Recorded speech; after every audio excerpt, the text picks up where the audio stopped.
Chapter 1451. Olivia opposed Mason's suggestion without a second thought. Grandpa, if I was interested in him, I wouldn't have run away from him. I don't plan on getting married again. Fine. His eyes lost their glint to disappointment, but he didn't force her. All right, I won't force you. I just hope you can be happy every day. Don't forget about the party tomorrow. Do you like the gown? Yes, it's pretty. I have a request about this, Grandpa. I don't wish for the kids to join. You have a point. We have to protect the kids. Grandpa, I don't know if that person would choose to make a move tomorrow or not. She hates me with her guts. She'll never miss the chance to kill me. Mason put his paintbrush down. Don't you worry, child. Her appearance is exactly what I'm asking for. If she has the nerve to come, I'll make sure she won't be able to return in one piece. I've told Linus to tighten the security. She sighed. It's highly possible that she's related to my real family. Grandpa, do you not know where Grandma is? Could it have something to do with something that happened during her grandmother's or her father's generation? Finding her grandmother might shed light on the truth. She left without saying goodbye that year. I hired a lot of men to search for her, but a tsunami separated us again. If I had held her hands tighter, she wouldn't have left me. Until today, the sheer thought of the scene hit home so hard. Mason's features contorted in grief, just like when Rose watched Jake sink into the deep sea in Titanic. It was undeniable that humans were nothing compared to nature. All Mason could do was to watch the wild waves devour the woman he loved. He was washed to another city. He searched for Natalie in many cities, but it was in vain. At an age where letters were the only means of communication, it was difficult to find someone who had gone missing. It was all my fault. I let your grandmother down. No one knew if Natalie survived or not, and Mason eventually lost hope. In the end, he met Tatiana and became a matrilocal son-in-law. The two then built a family together. Tatiana was aware that there was someone else that Mason held dearly in his heart, but it didn't bother her since she assumed that Natalie was dead. Yet, who would have known that Natalie was still alive and even gave birth to Mason's son? Recently, Mason kept thinking back about the times he spent with Natalie. He wondered how she got out of the sea and where she went thereafter. Grandpa, I don't know what happened to you guys that year, but everything is written in the stars. It's been so long. You should get over it. Your grandmother hates me, I'm sure of it. Otherwise, she wouldn't have stayed hidden for so many years. There was no news about her at all. Olivia patted Mason's shoulders. Grandpa, I believe that we'll be able to find her someday. Even if Natalie had married and built a family, Mason wished to see her one more time. Olivia, it's getting late. Rest up. I'll protect you. The next day, the kids were in high spirits even when the sky wasn't bright yet. Even the quiet Willow was following Alicia around in the yard, watching Connor do his daily training. Olivia watched them from the second floor. Alicia greeted with crescent eyes, "Morning, Mom." Supporting her chin with her palm, Olivia returned a sweet smile. Morning, babies. Chapter 1452. Unlike Olivia, Molly wasn't in a good mood.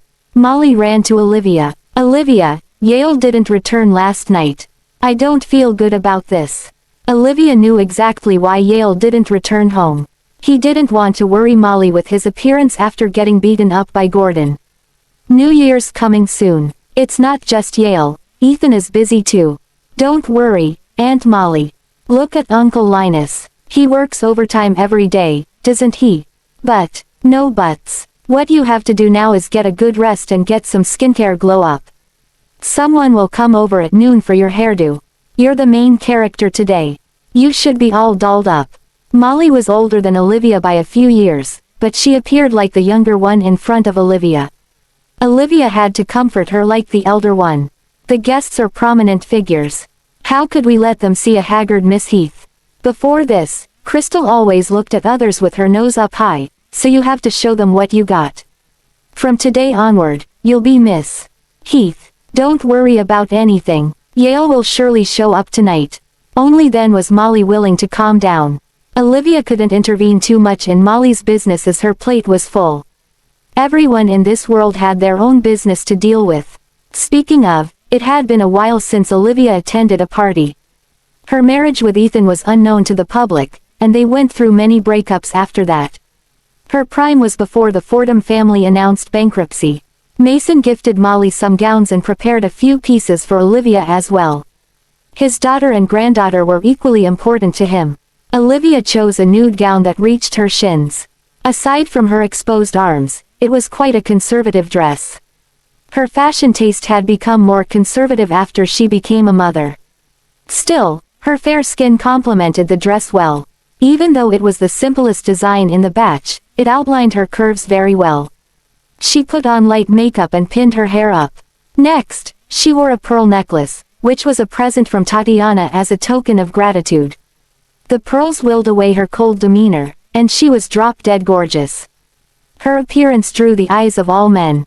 Being rich wasn't enough for one to be invited to the party. The attending guests wielded a certain extent of power and authority. The men here had all sorts of opportunities to see beautiful ladies, but they couldn't help but be attracted to Olivia.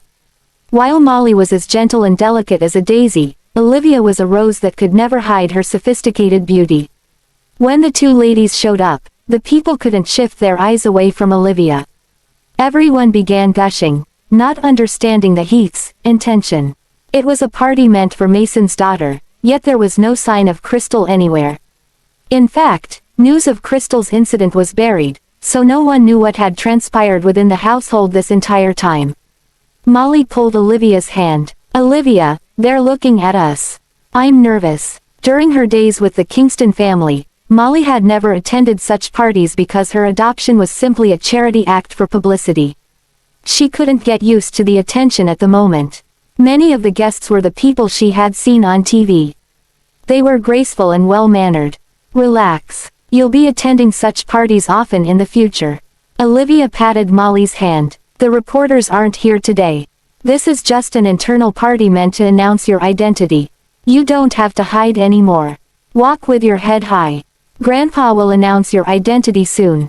Chapter 1453. Compared to Molly's awkwardness, Olivia appeared rather relaxed.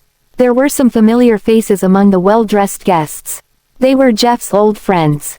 The moment they saw Olivia, they were a tad puzzled. Although it had been years since they last met, they could recognize her at one glance. "Olivia," one of them approached her. Olivia had a deep impression of Tyrell Monroe. He had set up the Fordham family before. Jeff had invited Tyrell to his home for project discussions many times before, and they called themselves close friends. When the Fordham family was announced bankrupt, Olivia needed money to pay Jeff's hospital bills. The helpless Olivia reached out to Jeff's acquaintances one by one to borrow money. Forget about borrowing money, all of them rejected Olivia because they didn't have the nerve to offend the Miller family. Jeff's closest friend was Tyrell, so Olivia went to Tyrell's place with confidence, only to be shunned. Left with no choice, she knelt by the door in the hope of meeting Tyrell in person. It was pouring heavily that day. Although she knelt until she fainted, she didn't have the opportunity to meet him at all. Who knew the next time they would meet was at the Heath's party? That was 11 years ago. Tyrell had long stepped down from his position.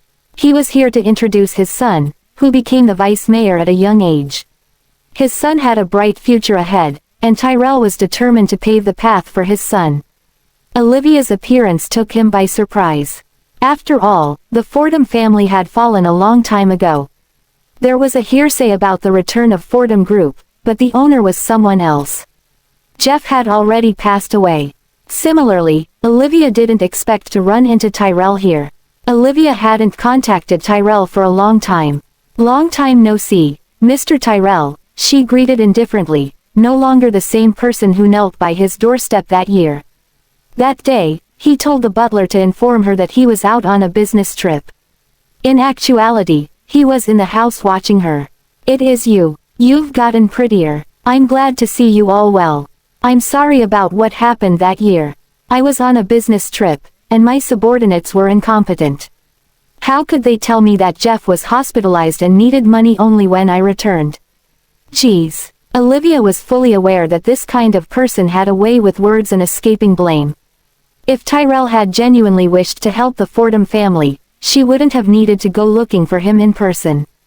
How pretentious. Now, she was no longer the cautious rabbit that had to walk on thin ice around everybody. Olivia smiled faintly. As that's so, you gained so much benefit from my father in the past. Even 1% of it would have been enough to cover his medical bills back then, but you didn't even want to see me. What's the use of sugarcoating the matter? I'm 28 this year, not 18. Never in Tyrell's wildest dream had he imagined Olivia to be this blunt. People usually put on a facade during parties like this. However, there was one thing he overlooked. Olivia didn't have to be a goody two-shoes anymore. He didn't respond to that.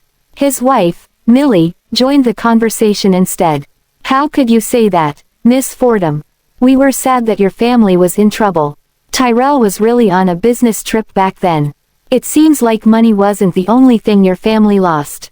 You've also lost basic manners. Look at the way you're acting. Lending a hand is not an obligation but an act of will. Are you trying to guilt trip us? Sorry, Olivia, my wife is usually outspoken. The couple took up the roles of the bad guy and the good guy. Tyrell, what's going on? Someone came up to him. This person was obviously trying to get in Tyrell's good books. Nothing, I just ran into an old friend. Remember the Fordham family? The one that went bankrupt 11 years ago? Despite his gentle demeanor, his words were rubbing salt on Olivia's wound. Chapter 1454. Back then, the Fordham family was quite well known in Aldenvine. Many pitied them when they suddenly announced bankruptcy. After that, Olivia disappeared as well. If no one brought the family up, everyone might have soon forgotten about the Fordhams. That family was the water cooler talk for a long while. It was a mystery how Jeff offended Ethan, leading to the Fordhams' downfall. It was a heart-wrenching story. People wouldn't bring this up on this occasion since they had to maintain their pride. However, Olivia's remarks had raised Tyrell's hackles. As someone who had retired from a high position, he was held with high regard everywhere he went. Now that Olivia had embarrassed him, he wished he could do something to regain his pride again. Considering how Jeff was someone beneath his station in the past, he perceived Olivia as a mere small fry. He simply assumed that she was all puffed up because of his initiative to approach her. The higher one climbed the ladder, the lower their tolerance was. If they enjoyed high social status, they would bear no room for disobedience. They only served the people who were more powerful than them. Humans were born this way. It was pitiful yet pathetic. The bystanders were simply nobodies who wanted to make themselves shine in front of those stronger than them. The Fordham family, I remember them. I heard they went bankrupt because they offended that man from the Miller family. They deserved it. I wonder how that small-time businessman managed to provoke that man, though. Speaking of, the Fordham family is bankrupt. How did you enter the party, Miss Fordham? We haven't heard news about you for years. Did you? Someone was misleading the crowd to take things the distorted way. Geez, who brought her in? Can't he be more sensible enough to know what kind of party this is? How could he bring such a disgrace to the party? The discussion didn't stop. It was free from filthy words, but their mockery stung all the same. How disgusting. Some of these people had asked for sexual favors from Olivia back then, clueless that she was Ethan's wife. In the end, she was degraded and didn't receive a single penny. Worse still, the men's wives misunderstood the situation and hid Olivia before driving her out of their houses. 11 years later, these families were all at the top of the pyramid. That was why they were invited to today's party. They stood on the same side while hiding their true colors, pointing fingers and throwing shade at Olivia. Still, Olivia had experienced enough to stay unbothered. The more they acted up right now, the harder they would fall when the announcement was made later. Instead of explaining herself, she merely stayed quiet and watched. Her silence made Tyrell feel awkward. It was as though her faint smile was the best reply she could give. He coughed wryly. Enough. Stop it, everyone. She's just a young lady. Let's not make things difficult for her. His son, Neil Monroe, failed to take the cue and acted up. The fact that his family was rising by leaps and bounds fanned his ego.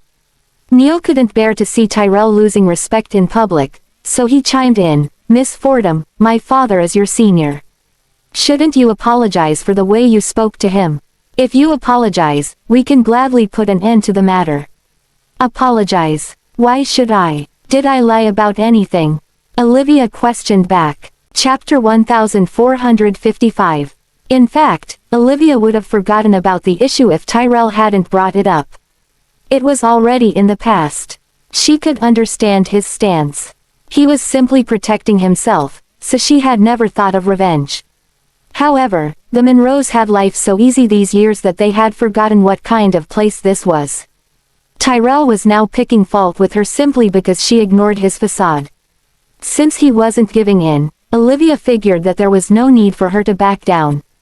Uncle Tyrell, you were a member of the Bureau of Land and Resources when you first met my father. Back then, you tried to earn favors from him because you wanted to climb higher. It was thanks to my father that you were able to become the head of the Municipal Planning Bureau. I don't wish for you to remember my father's goodwill.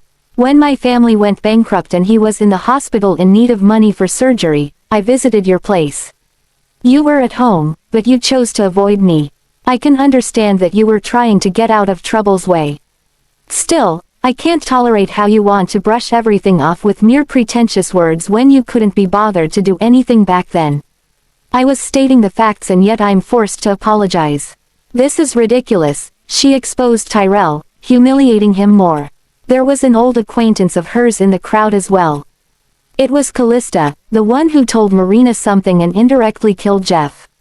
Later, Ethan set Callista's family up and they went bankrupt. Calvin helped the maiden in despair and married her.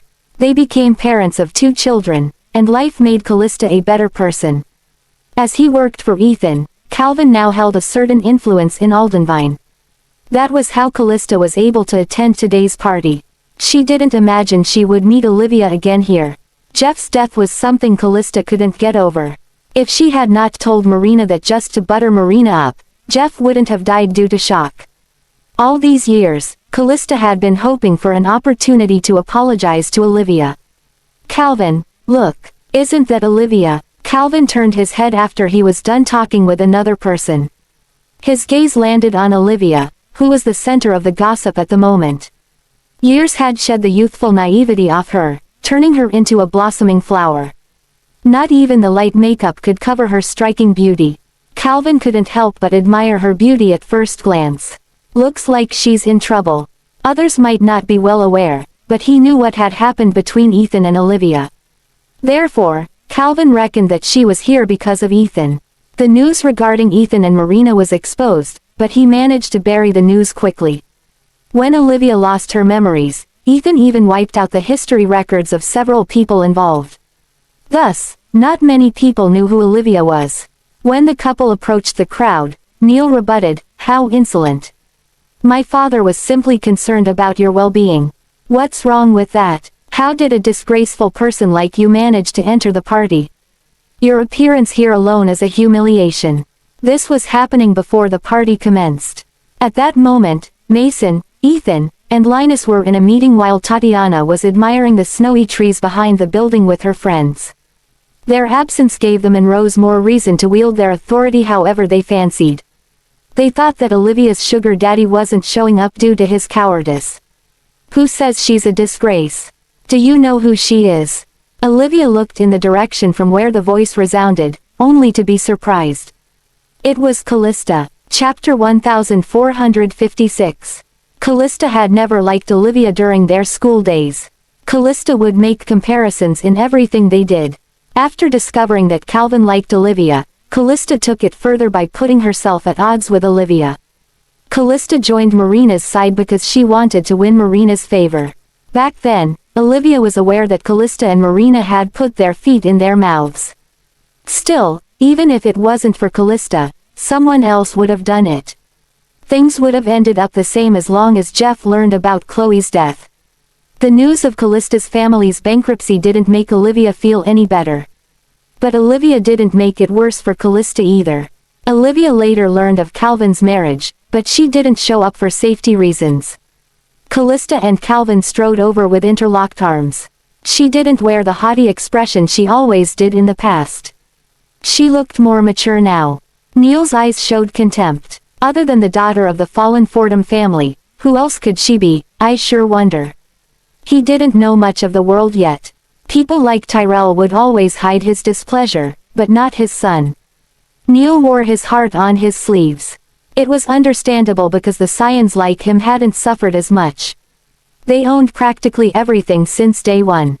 The sense of superiority was in their blood. Tyrell coughed, hinting at Neil to stay low profile. Politicians and businessmen were different. Standing out too much might not be a good thing for them. Enough, Neil. She's a lady. Don't make things difficult for her. You're too forgiving, Dad. That's why sometimes people are getting ahead of themselves. The number of people watching them was increasing. Almost all of them looked at Olivia, their gazes unfriendly. Mrs. Atkins, why don't you tell us who she is? Mr. Neil, do you not know that she's Mr. Miller's ex-wife? Some of the bystanders recalled the fact. Oh, right, I remember Mr. Miller attended an awards ceremony with Miss Fordham that year. They were holding hands too. I almost forgot about it. It's been so many years. Neil panicked at the reminder. His sharp eyes scanned the area, but there was no sight of Ethan. Everyone was well aware of two facts.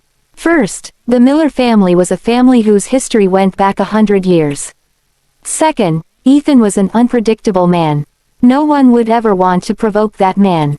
Neil grew more and more jittery as he zipped his lips.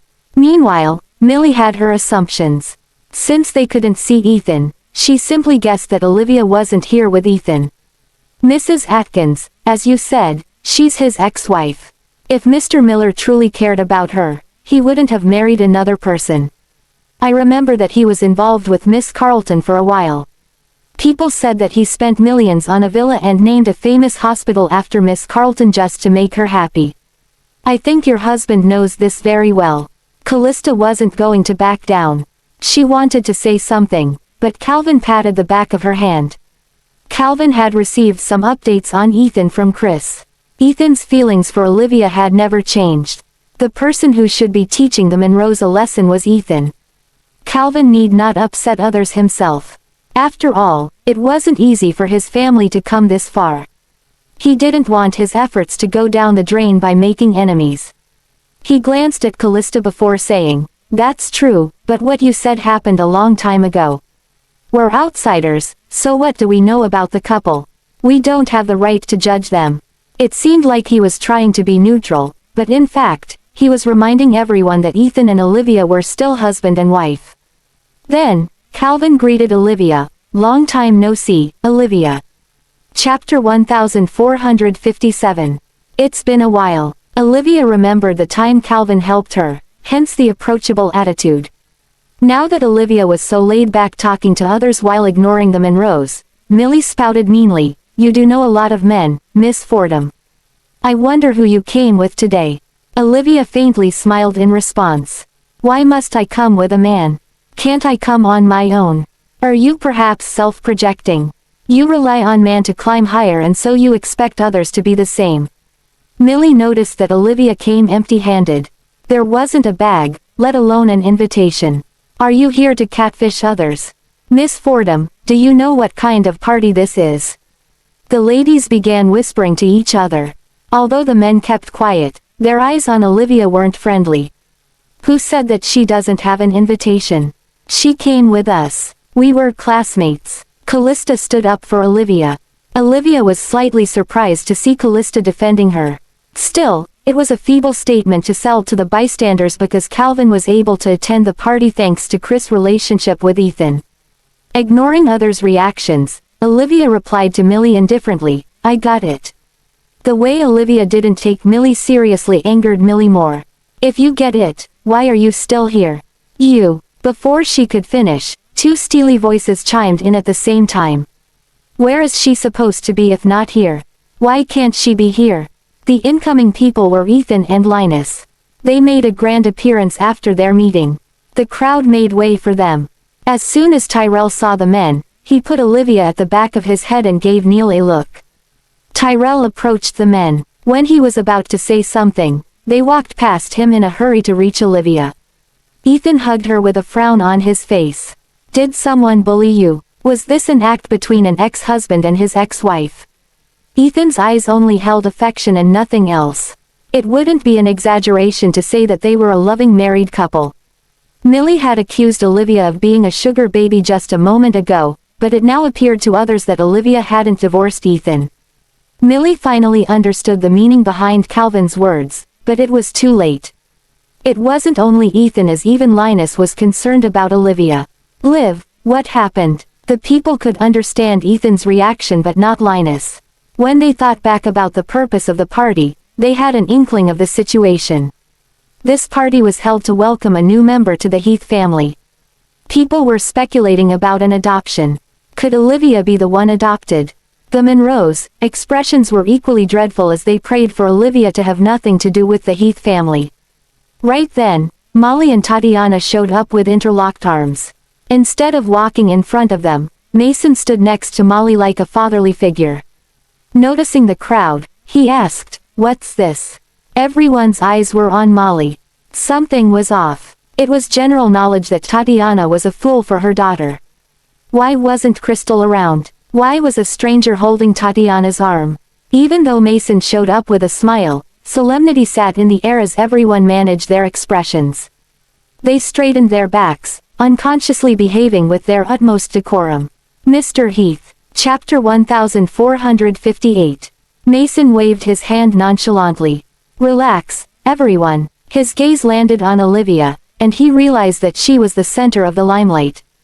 Did something happen? Tyrell interrupted, saying, "It's nothing big. It's not worth bringing it up. Mr. Heath, don't you have good news to share with us?" Ethan's brows were slightly furrowed. When he came, he clearly saw some people pointing fingers at Olivia. However, he didn't say anything since Mason, someone elderly, was around. Ethan was mature enough to know how to behave. Mason first observed the crowd. Considering how everyone had taken an interest in Molly, he took the liberty to answer Tyrell. He beckoned her over. "Molly, come here." It was quite nerve-wracking for her. She noticed the Kingstons in the bunch. Their eyes no longer held disgust. As for the rest, the majority were strangers to her. Under those watching eyes, she clutched her dress nervously. Mason took the initiative to hold her hand. "New Year's is coming. Other than an early New Year's celebration, I'd like to announce a piece of good news to all my guests in attendance too. This is the daughter I've recently found, Molly." In that instant, everyone was full of questions. Was Molly Mason's illegitimate child?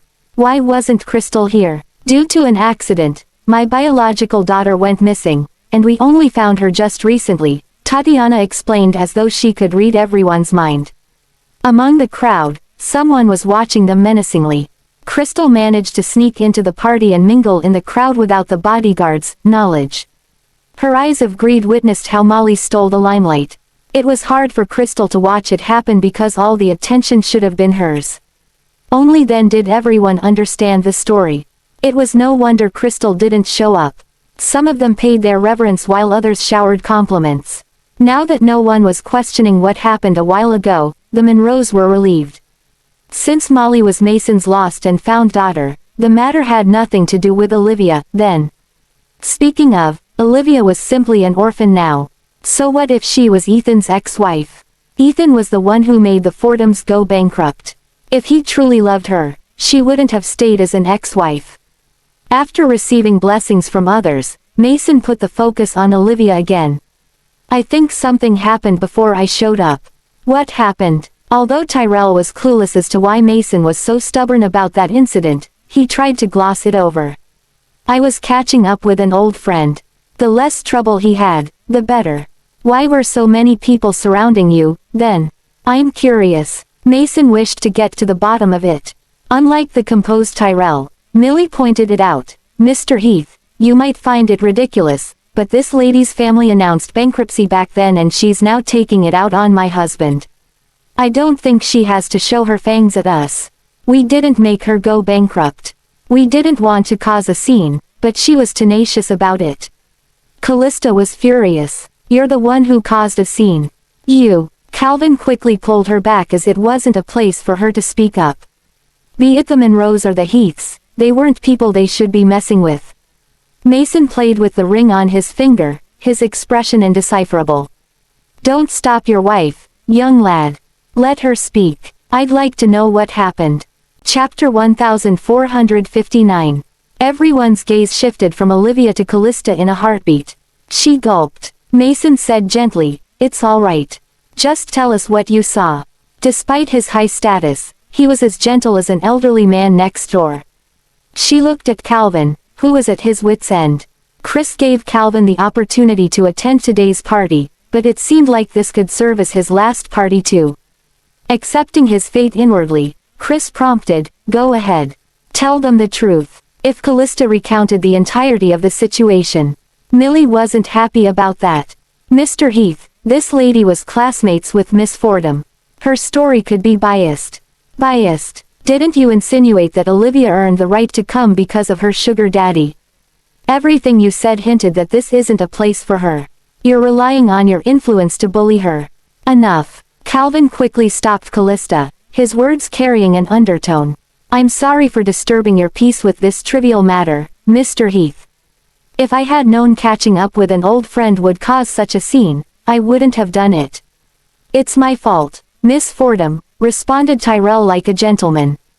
He apologized to her, but the deliberate act was actually putting Olivia in her place. However, there was an important message he overlooked. Mason didn't chide Olivia for that. His expression even seemed disapproving. "A trivial matter? Are you saying that it's a trivial matter when my family is bullied?" Tyrell's smile stiffened. "Your family? Olivia, come here." Mason stretched out his arm at her. Completely laid back, Olivia walked to his side and called gently, "Grandpa." The bombshell was dropped. It blew everyone's mind. That was the cruelest reality check one could give to the people who had mocked Olivia. Callista felt so light all of a sudden. A real-life telenovela was playing right in front of her eyes. Tyrell failed to manage his expression, and his face went pale. Ethan coldly said, "Sugar daddy. Liv is the woman I love with all my heart. I'm willing to remarry her as long as she gives me the green light." The revelation stunned everyone. There was a story behind the divorce. It wasn't he who dumped her, she was the one who dumped him. Tyrell immediately knew that this was a game over. Now that he had offended both the Heaths and the Millers, forget about bringing Neil to further heights, his family was doomed. Tyrell intended to curry favor with Olivia, and she saw through his thoughts right away. "Uncle Tyrell, Aunt Millie, as I said, I came here on my own. If you hadn't brought up the past, I would have gotten over it. I never blamed you for letting me kneel in the rain the whole night." Tyrell's eyes widened. She kept silent before this because she had been waiting for this moment to come, to administer the coup de grace in front of everyone. Mason's eyes narrowed. "What? You knelt in the rain?" She smiled faintly. "It's all in the past, Grandpa. Today's a happy day. Let's not bring up upsetting stories anymore. Let me help you to the other side." The brief mention of the story was enough to pin the Monroes down in humiliation. The Monroe family was done for. Their faces were devoid of color, and Olivia didn't even look back. She was no longer the naive young lady anymore. Did they want to play mind games with her? She could be the good player they asked for. The Fordham family was the cause of their prosperity, so the Fordhams might as well be the same reason for the Monroes' downfall. That was how the world worked. Only the strongest survived. Chapter 1460. The Monroe family, which was once a renowned family, ruined their bright future due to their foolishness. Those who had put Olivia in a tough spot were on tenterhooks as well, fearing her revenge. The people's envious eyes morphed into pitying gazes. So what if one could climb high up the ladder in Aldenvine? Things changed and tables turned so fast here. Only one could perch at the top of the pyramid. Mason simply needed one reason to make the Monroes lose everything. Callista looked at Olivia's back in disbelief. Why is she suddenly one of the Heaths? This must be a family secret. We won't be able to know. She reminds me of her past self in college. No, she's shining brighter than she did back then. Callista pinched Calvin's arm. You still have feelings for her? No way. It's been years. Besides, the feelings I had were simply an attraction to beautiful things. I'm happy to see how things turned out for her. Olivia had suffered a lot in life. She deserved to own everything she had today more than anyone. Now that Callista had accepted reality, she finally realized how outstanding of a person Olivia was. She wasn't in the position to be jealous of Olivia back then. Callista had accepted reality, but not Crystal. Crystal learned about today's party from her close friends. They didn't know what had happened within the Heath family, so they talked to her about it. After debating with herself whether to show up or not, Crystal chose to attend the party. She had lived with the Heath family for many years. She wouldn't believe that her parents, who had treated her so well, would ignore her. Even pets would build a bond with their owners over time. Right now, she was hiding in the crowd to look at those familiar faces. They introduced Molly and Olivia to the guests, but the mention of Crystal was brief. That fleeting mention of her simply ended their 20-year relationship. Why did she deserve this kind of ending? She couldn't understand. Crystal stared at the dazzling duo. Yale wasn't standing next to Molly, but his eyes were smitten with love. She thought, don't blame me for doing this. Everyone was congratulating Mason for getting such a wonderful granddaughter and reuniting with his daughter. Right then, a familiar yet menacing voice resounded. What about me? She's your daughter, but what about me? What about the time we spent together? Even Olivia was slightly taken aback. After Crystal and Lisa ran away, the Heaths, and even Yale, searched for them. But their whole family had run away with the cat they reared. Lisa had been making preparations to be on the run at any moment, so no traces were left. Who would have known that Crystal would show up at the party herself? Mason's eyes narrowed into a thin line. Crystal was stupid, but he didn't expect her stupidity to lead her to her own grave. Forget about the Heaths, Yale wouldn't let her get away with it this easily. Molly was shocked to see Crystal here. She parted her lips. Given how much Yale loved Molly, he would never let Crystal off the hook so easily. Crystal's appearance took this party full swing. Everyone knew how much the Heaths loved Crystal in the past. What was she doing here? Didn't she feel embarrassed? How did you get here? Mason's voice was steely, and he didn't mask his disgust.